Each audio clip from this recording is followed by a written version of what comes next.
My substitute pulled the gum from under my desk and asked, "Is this yours?" "Yeah?" I stared at her confused because that seemed like a really strange question to ask in the middle of class. "I see," she said. Then her eyes rolled back and she collapsed between the desks. Her whole body went rigid and started shaking. The teacher's pet was already screaming, "Someone get help!" Kids were screaming and backing away. Ella, this girl I'd been talking to, kept grabbing my arm saying, "What did you do?" Even though all I did was admit the gum was mine. Logan, our class clown, stood there frozen saying, "What the helly?" Someone ran to get the nurse while others crowded around trying to help. I just sat there frozen because what the hell was happening? One second she's asking about gum and the next she's dying on our classroom floor? The nurse burst in with an EpiPen and jabbed it into Mrs. Pierce's thigh. She was shouting for someone to call 911 and asking what happened, but nobody knew. All I could say was she asked about my gum, and then this happened.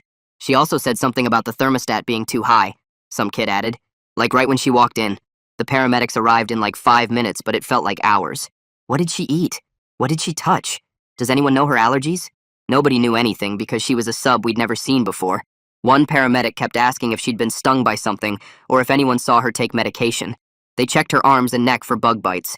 One of them mentioned her medical bracelet was missing, which seemed weird, but they moved on. I kept saying she just asked about my gum, but he looked at me like I was wasting his time with irrelevant information.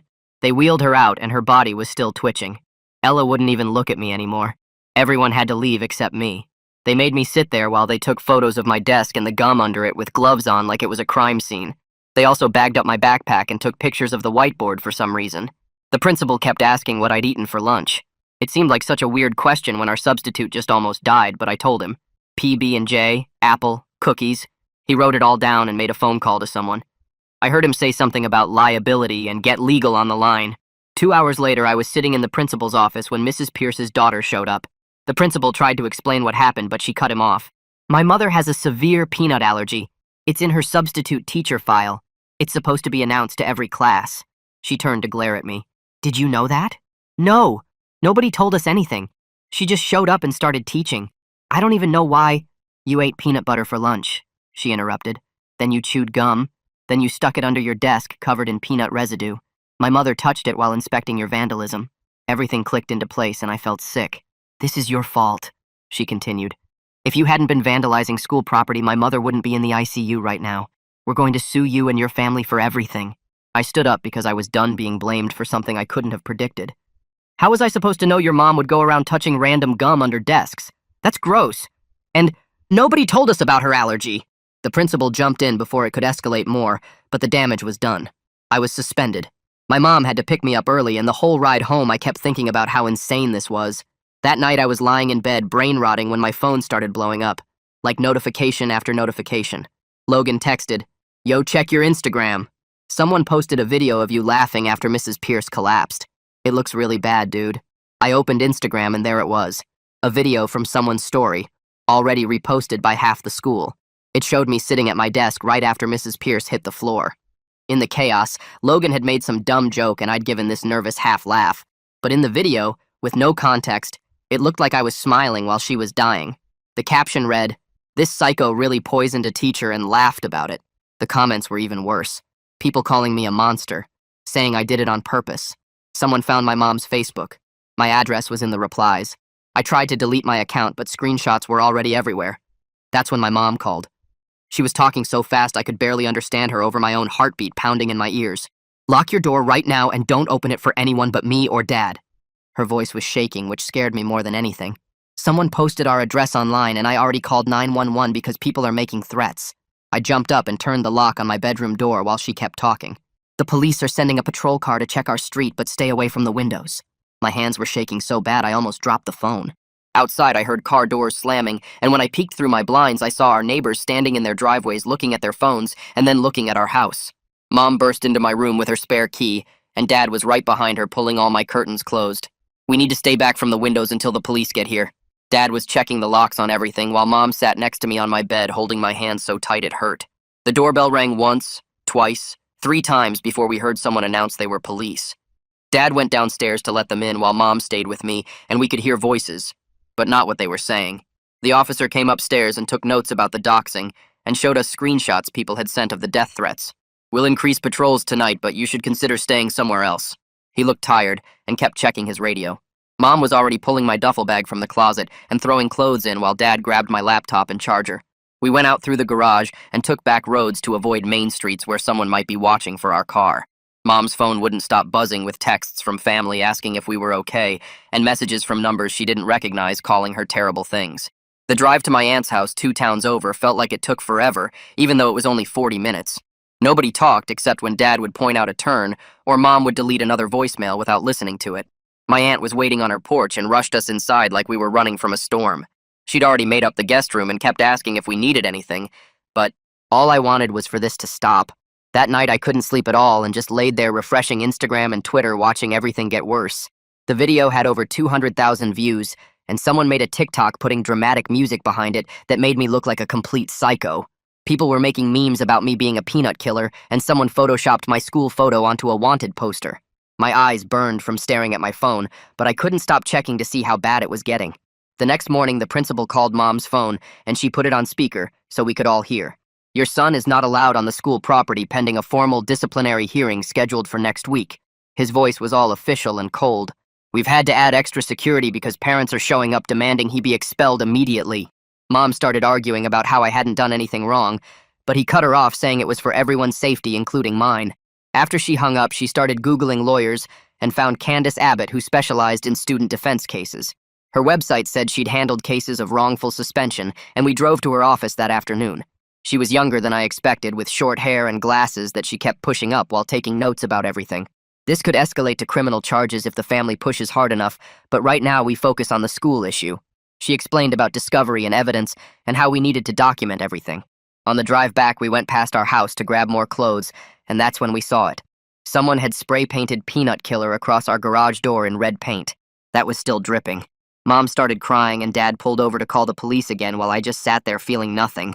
Our neighbors were pretending not to stare, but I could see them peeking through their curtains and taking pictures with their phones. The cop who came said they'd add it to the report, but graffiti was hard to prosecute without witnesses or cameras.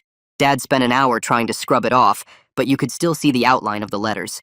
Back at my aunt's house, Candace was already working and sent preservation letters to the school district and all the social media platforms. "We need them to save everything, including deleted posts and private messages, because this is our evidence." She explained that the narrative was already set against us online, but the legal system worked on facts, not mob opinion. That evening, my aunt called us into the living room where the local news was on. They were doing a segment about what they called the Peanut incident without saying my name, but showing enough details that everyone would know. The reporter stood outside my school interviewing parents who were calling for accountability and justice for Mrs. Pierce. One mom was crying, saying she couldn't believe the school would let such a dangerous student back on campus. They showed Mrs. Pierce's daughter's GoFundMe page and talked about her medical bills and how she might have permanent damage from oxygen loss. The anchor ended by saying the district was reviewing their policies and taking the matter very seriously. I wanted to throw up watching them make me into a monster when all I did was chew gum after lunch. I grabbed my phone to text some of my friends about what was happening, but most of them left me on red or just sent back one-word answers like crazy or wow, which hurt more than if they'd just ignored me completely. Skeptical. I wonder why Mrs. Pierce didn't announce her allergy when she walked in if it was that serious. Something feels odd about her touching random gum under desks. What substitute teacher does that on their first day? Here. Logan was the only one who actually replied with more than a few words, texting back that he knew I didn't mean for any of this to happen. But his parents were telling him to stay away from me for now because they didn't want him getting dragged into the mess. The next morning, Candace called to say she'd scheduled a meeting with the school district's legal team for that afternoon and wanted us to come to her office first to prepare. We drove there in silence, and she had this huge binder on her desk filled with printed policies and procedures that she'd been going through all night. She showed us the part where it said in bold letters that all substitute teachers with severe allergies must have their condition announced to each class at the start of the period, which obviously never happened with Mrs. Pierce. The meeting with the district people were in this cold conference room, and they had 3 lawyers there plus some administrator I'd never seen before who kept taking notes on everything we said. Candace pushed them hard on the policy violation, but they kept saying that even if the announcement wasn't made, I still shouldn't have been vandalizing school property with gum, which made me want to scream because literally everyone sticks gum under desks sometimes. 3 days. Into hiding at my aunt's house, I was scrolling through Instagram when I saw people sharing posts from an account called Peanut Killer Confessions that was pretending to be me and posting fake confessions about how I'd been planning to poison teachers for months. The posts were so obviously fake with bad grammar and crazy stuff about wanting to hurt people, but tons of kids from the school were sharing them like they were real evidence that I was some kind of psycho. I reported the account, but Instagram said it didn't violate their guidelines, which made no sense since someone was literally pretending to be me and making up crimes I didn't commit. Mom had to call her boss that same morning because reporters kept showing up at her office asking for comments and trying to get photos of her walking to her car.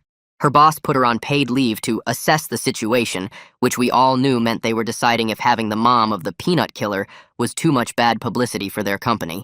She cried in the bathroom after the call, and I could hear her through the door, even though she was trying to be quiet about it.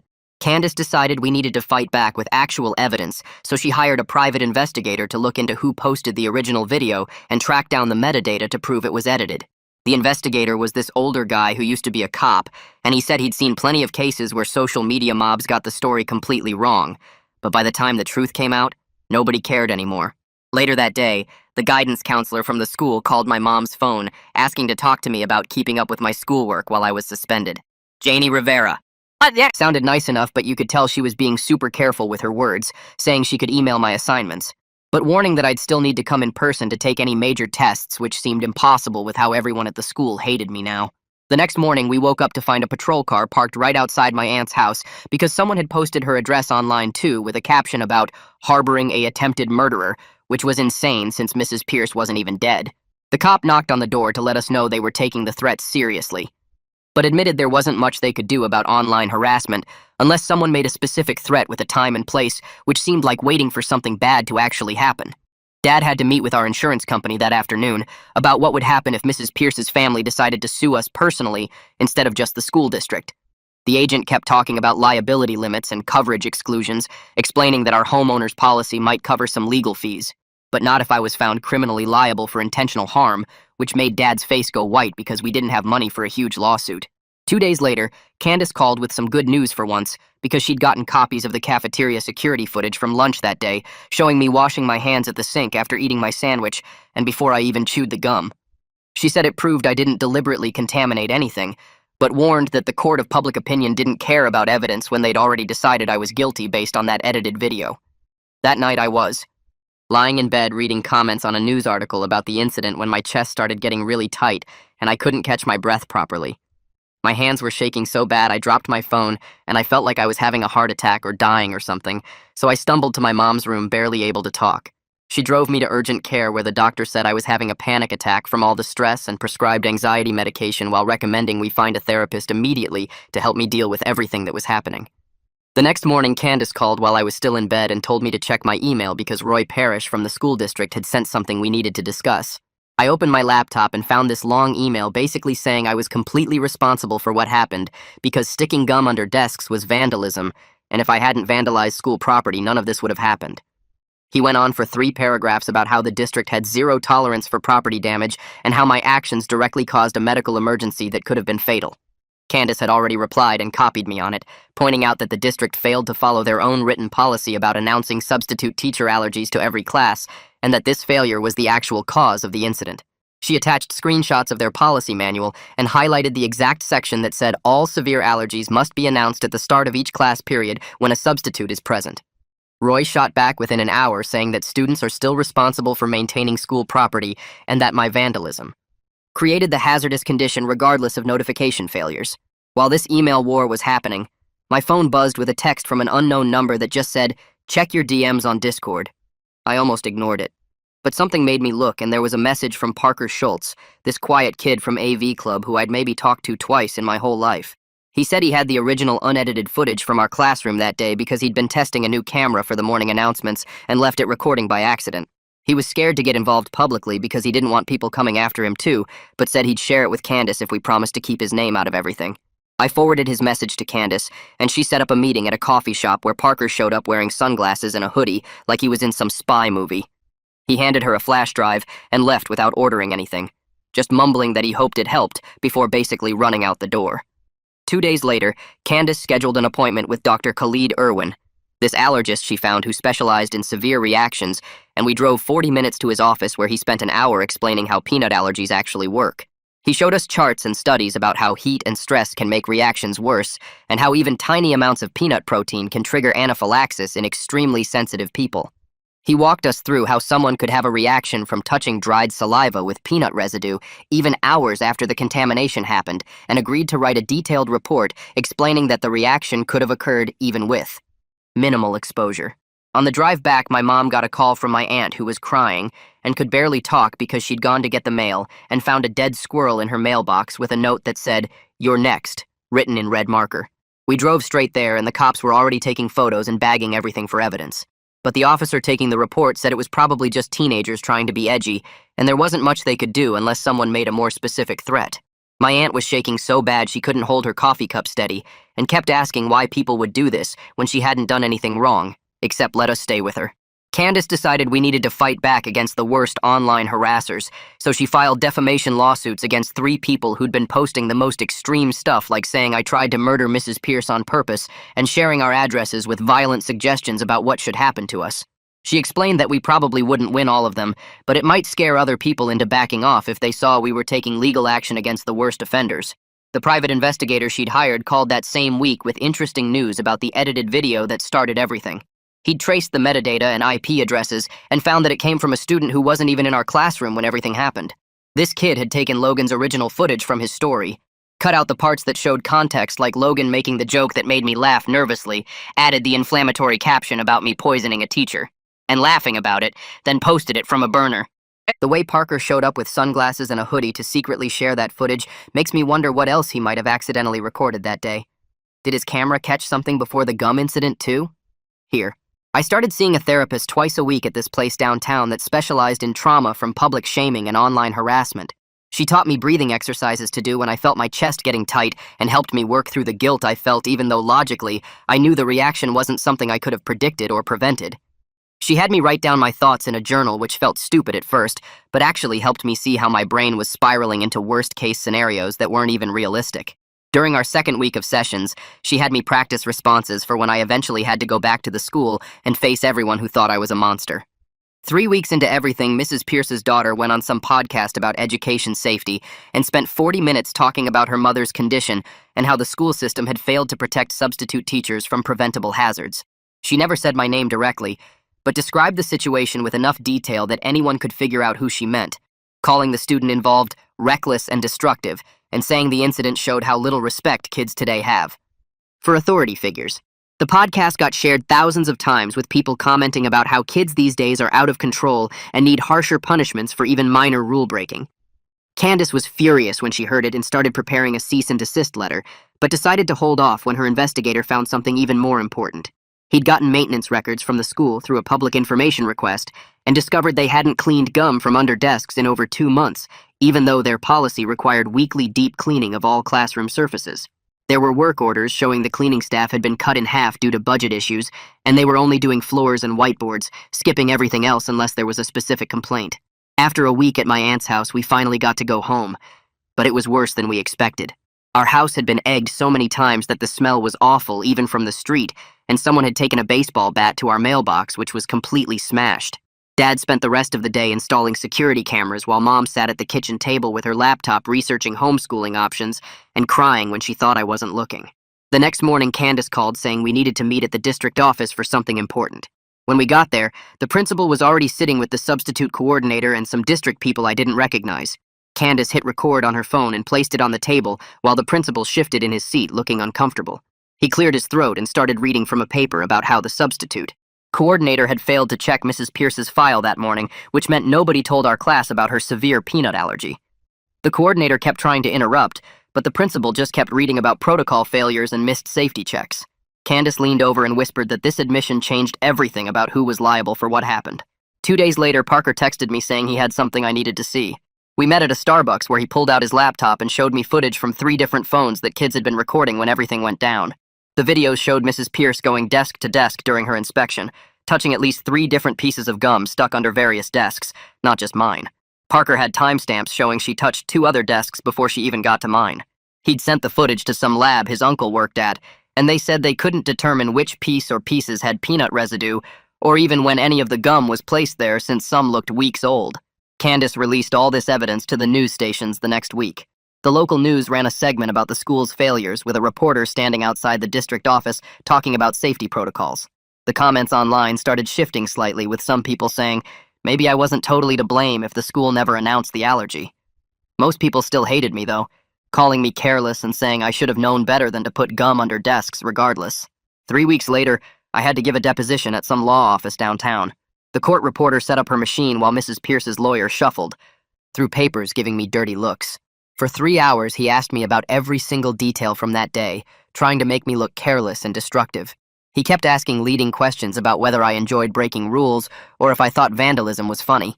Candace kept objecting and telling me not to answer when he got too aggressive. He made me describe exactly how I chewed the gum, where I stuck it, whether I thought about germs, whether I'd ever been disciplined before. Mom went back to work the following Monday, but came home crying the first day. She said people whispered when she walked by and conversations stopped when she entered rooms. Her friend from accounting told her that everyone had seen the news, and some people thought she raised me wrong. Mom started eating lunch in her car after that, sitting in the parking lot with her sandwich rather than dealing with the break room where people would go silent when she walked in. The school board called an emergency meeting about allergy policies that Thursday night. The auditorium was packed with angry parents demanding better protections for their kids. Some woman stood up and started yelling about how I should never be allowed back in any school ever, even though that wasn't what the meeting was supposed to be about. Other parents joined in saying I was dangerous and their kids didn't feel safe with me around. The board members kept trying to redirect to policy discussion, but people just wanted to complain about me. That weekend, I got a DM from Ella on Instagram from an account I didn't recognize. She apologized for how she'd acted and explained that right after the incident, the administration had told all students to avoid me for their own safety. She said she knew I wasn't a monster, but she was still scared to be seen talking to me because other kids might turn on her too. She wished me luck, but said she couldn't risk being my friend right now. The next week, everything shifted when the district's insurance company got involved. Roy suddenly became way less aggressive in his emails to Candace. The insurance people had looked at all the evidence and realized the district had massive legal exposure from failing to follow their own allergy protocols. They wanted to settle quickly before it became an even bigger lawsuit that could cost them millions. Candace said they were scared of the precedent it might set for other allergy cases. We got an update about Mrs. Pierce through her daughter's social media posts. She was finally out of the ICU, but facing months of recovery and ongoing health issues from the severe reaction. Her daughter posted asking for GoFundMe donations for medical bills and lost wages since Mrs. Pierce couldn't work. The fundraiser hit $50,000 in 2 days, with people commenting about how awful the whole situation was and how Mrs. Pierce deserved justice. Candace spent the next 2 weeks negotiating with the district about me returning to the school.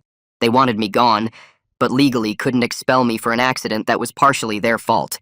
She worked out a modified schedule where I'd have to check in with security every morning, eat lunch in the counselor's office away from other students, and couldn't participate in any group activities or clubs. I'd basically be at the school but completely isolated from everyone else for my own safety. And theirs. 3 weeks later, the detective showed up at our house with paperwork saying they were closing the criminal investigation. He sat at our kitchen table drinking the coffee Mom made and went through all the evidence they'd collected. The lab tests on the gum showed peanut residue, but also traces from at least 5 other students who'd touched those desks over the past 2 months. He pulled out photos of the classroom showing gum stuck under 12 different desks, some of it so old it had turned black. The security footage from the hallway showed Mrs. Pierce entering the room already looking flushed and complaining about the heat before she ever touched anything.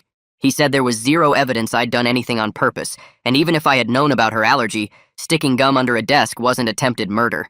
Before he left, he told my parents he'd seen what social media could do to innocent people, and he was sorry we were going through this. 5 weeks after everything happened, I walked back through the school's front doors with my head down while everyone in the hallway stopped talking to stare at me. The security guard met me at the entrance and walked me to my first class, standing outside the door like I was some kind of prisoner. Kids moved away from me in the halls and whispered behind their hands. Someone had written "killer" on my locker in permanent marker that maintenance hadn't fully scrubbed off yet. The guard followed me to every single class, waiting outside each door and then walking me to the next one. At the water fountain, kids backed away and let me go first, not out of respect, but because they didn't want to be near me. My math teacher barely looked at me when I walked in and pointed to a desk in the back corner away from everyone else. She kept her distance the whole class, never coming near my desk when she walked around checking homework. My history teacher made me sit by the door and kept glancing at me nervously every few minutes like I might snap. Skeptical. Something's not adding up here. The school suddenly finding those maintenance records showing they hadn't cleaned gum for 2 months feels awfully convenient timing for their liability concerns. Plus, Mrs. Pierce touching multiple desks with old gum, but only mine getting blamed? Here. Chemistry was the worst, because the teacher made this big announcement about lab safety and allergies while staring directly at me the whole time. Only my English teacher treated me normal, and after class, she quietly told me she knew what it was like to be blamed for something that wasn't really your fault. She didn't say anything else, but that small kindness meant everything when everyone else acted like I had some disease. At lunch, the security guard walked me to the counselor's office where I had to eat alone at a small table by the window. Logan showed up with his lunch tray and sat down across from me, even though he wasn't supposed to be there. The counselor started to tell him to leave, but he said he had permission from the principal to keep me company. He joked that at least we got air conditioning and didn't have to deal with the nasty cafeteria smell. We played cards while we ate, and he caught me up on all the drama I'd missed, carefully avoiding any mention of the incident. His loyalty when literally everyone else had abandoned me meant more than I could ever tell him. That same week, the kid who'd edited and posted the video got suspended for cyberbullying, but people online treated him like some kind of hero. He did 3 different podcast interviews playing victim, saying the school was punishing him for exposing the truth about what really happened.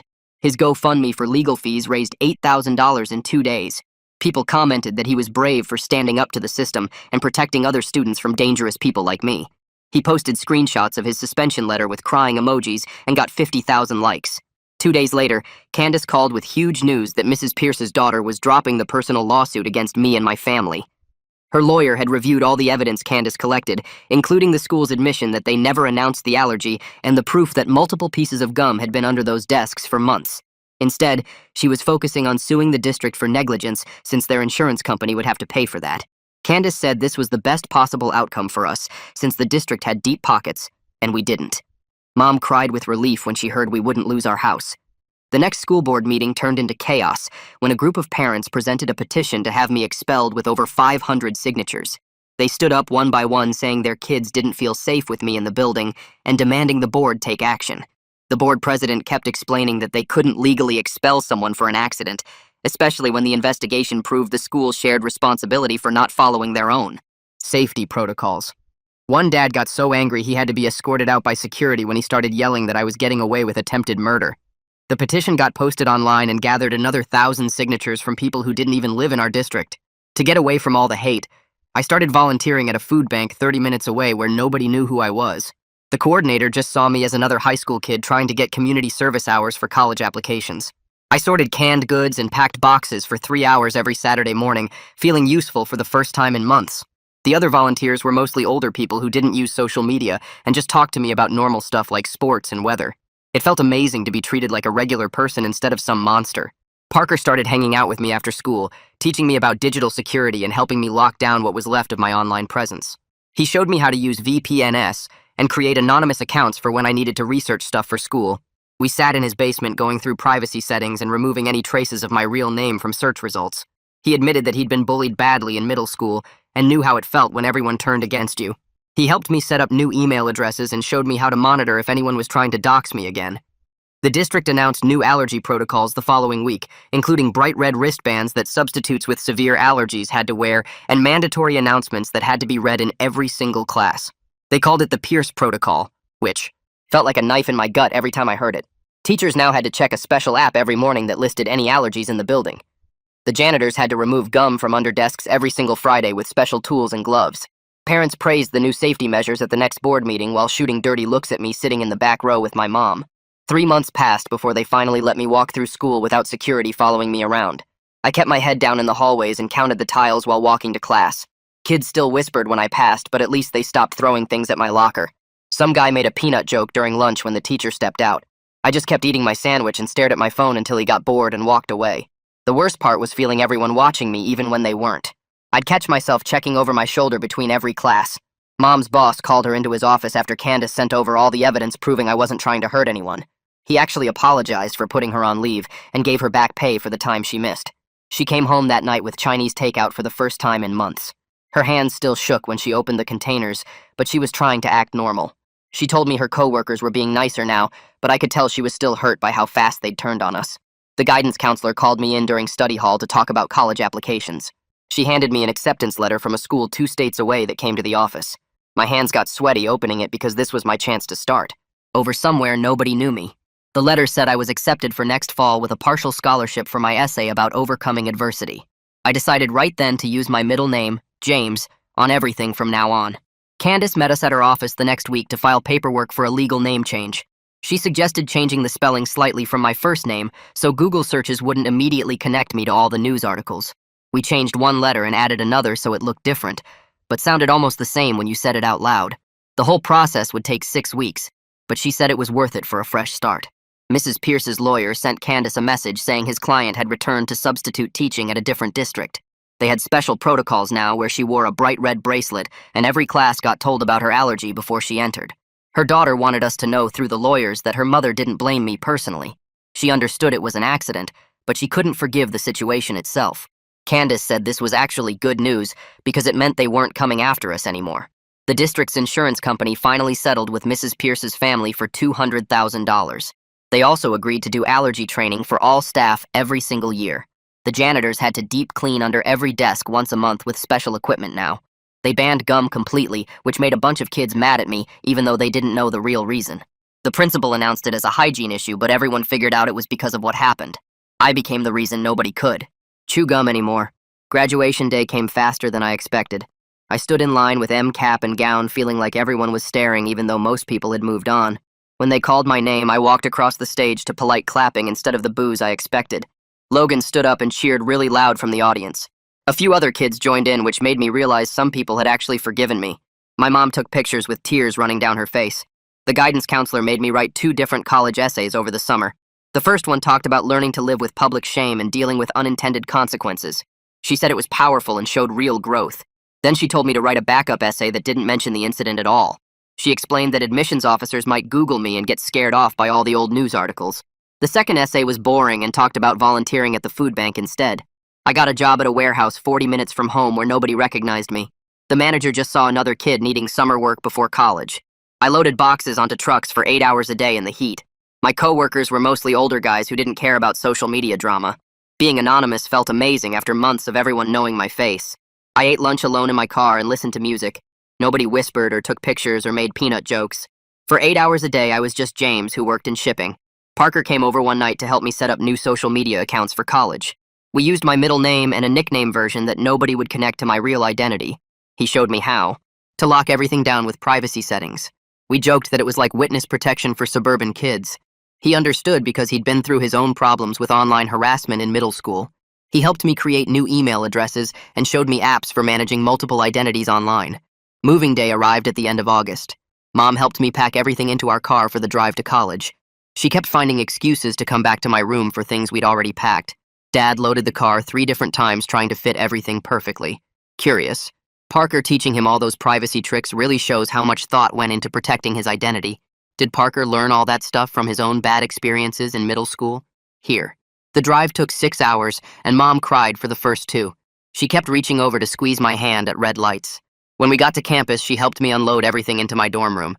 My roommate wasn't there yet, which gave us time alone. She sat on my new bed and started crying again. She pulled me into a hug and whispered that she was proud of how I handled everything.